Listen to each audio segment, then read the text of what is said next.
All right, it's our business news update for you now with Yuka Roye in the studio. Hi, Yuka. Hi, Jenny. On a more serious note, the UN estimates that the impact of war have set back development in Gaza by as much as 69 years. Yeah, this according to a new report by the United Nations Development Programme and the UN Economic Aid and Social Commission for Western Asia. It's the third edition since October last year, and estimates the impact of war under different scenarios. Across the Palestinian economy, nearly 3/4 of the population would be pushed into poverty, and GDP would shrink by more than 35% in 2024 compared with a no-war scenario, with unemployment rising to almost 50%. In Gaza, almost everyone would have gone into poverty, more than double the baseline figure taken in 2017. Now, the report warns not only about the impact of war on buildings and critical infrastructure, but also its toll on human capital, such as education and health, as well as long-lasting damage to the environment. It says that education in Gaza is, quote, under attack from an intentional effort to destroy the system. 625,000 students have no access to education now. Gaza's health officials say the total death toll in the enclave since the latest conflict began has now topped 42,700, Jeannie. All right, back here in France, Yuka, lawmakers have started debating next year's spending bill that's been bitterly contested. Well, the government plans to save 60 billion euros to bring budget deficit down to 5% of GDP from the current 6.1%, which is more than double the limit set by the EU. About 40 billion euros would come from spending cuts and 20 billion euros from increased tax revenue. It's this revenue part of the bill that lawmakers started examining last night. Left-wing parties already proposed hundreds of amendments to the bill during discussions in the Parliament's Finance Committee, but those were eventually rejected. On Monday, Economy Minister Antoine Armand stressed that it wasn't a budget of austerity. Here's what some lawmakers from the left and the centre had to say. There are a lot of measures that affect low-income people for whom every euro counts. It's not right to do this today. After 2 years of high inflation, it's not right.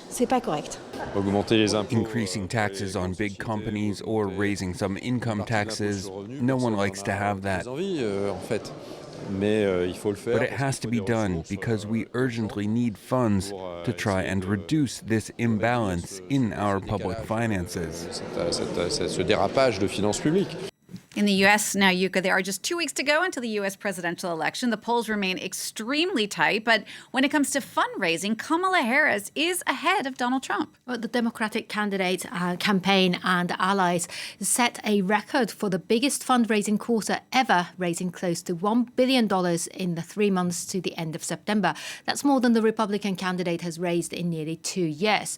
The money raised gets close, though, when super PACs, the political action committees that are allowed to take unlimited donations, are taken into account. Brian Quinn has the details. Okay. Another day, another $1 million check from Elon Musk to a registered voter in a U.S. swing state, as the tech mogul throws his weight and his fortune behind Donald Trump. The strategy of questionable legality is just the latest way big money is playing a big role in the U.S. presidential election. Well, all of the polls obviously are very, very close. So anything, people have said, well, it might help a little at the margin. Well, maybe this year, a little at the margin is all you need.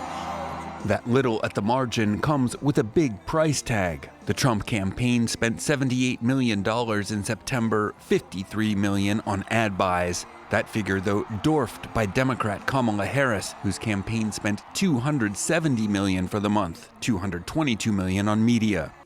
When it comes to fundraising, the Republican is getting left in the dust. Harris set a new record for the most recent quarter, raising $971 million in just 3 months, well more than the $894 million Trump's campaign has raised since January of 2023. Harris raking in cash from 4.9 million separate donors compared to Trump's 1.4 million.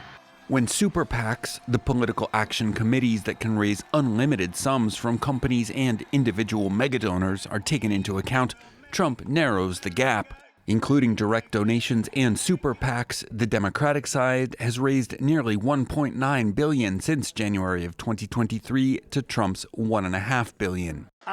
While campaigns generally try to spend all their cash by Election Day, this year could be different, as both sides eye the potential for post-election legal battles over the outcome. You could just to wrap up now, give us a quick check on the markets. European markets are trading weaker at midday as bond yields and the US dollar have surged. Utilities and real estate stocks are leading a decline in London, while Paris is pulling back 0.8 of a percentage point. Military hardware maker Saab jumped more than 5% on better than expected earnings. All right, Yuka, thank you so much for that business update.